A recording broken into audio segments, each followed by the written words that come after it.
バトン氏が我が子の誕生を聞いて駆けつけた病院は強行状態だった。主治医は苛立ち、看護婦は彼が名乗るだけで怯える始末。それもそのはず、バトン氏の息子は弱い70になろうかという老人の姿で生まれたのだ。自分を父さんと呼ぶ白髪の老人をバトン氏は錯乱気味になりながらも何とか家へ連れ帰り育てた。衝撃の出生から18年の時が経ち、50歳の姿に若返っていたベンジャミンは大学の入学試験に合格するが、手続きでは誰一人まともに取り合ってもらえず入学を拒否される。この頃には父と同年代の養子になり、心の距離も縮まっていたため、20歳を契機に父の家業を継ぐことに。そして社交ダンスで出会ったヒルデガルドに一目惚れ、めでたく結婚する。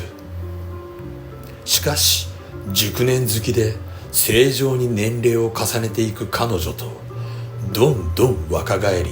壮年へ近づくベンジャミンは次第にすれ違っていく。弱い38、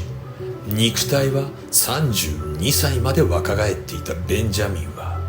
刺激を求めてスペインとの戦争に志願して戦功を挙げ、傷を負いながら中佐にまで昇進した。本業のため帰国しても若返りは止まらず、若者らしい趣味趣向も一層強まり、妻との溝は深まるばかり。50歳で授業を譲った息子ロスコよりも若い見た目となった彼は、妻がイタリアへ移住したこともあって念願の大学に入学し、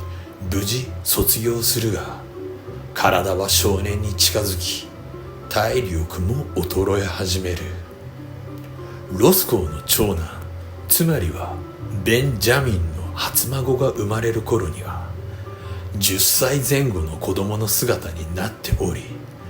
思考力すらも低下し始めていた。さらに数年後、2人の孫と一緒に幼稚園で過ごす頃には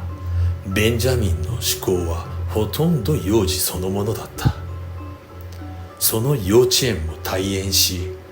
ベビーベッドで過ごす彼の世界は乳母のナナと時折訪れるロスコーのみ。輝かしい過去も脆い夢のようで、もう思い出すことすらできず、何も記憶できず、空腹の時に泣くだけが彼のすべてとなった。そしてミルクの匂いとぼんやりした光と闇だけを感じる中、ついにすべてが暗くなっていくのだった。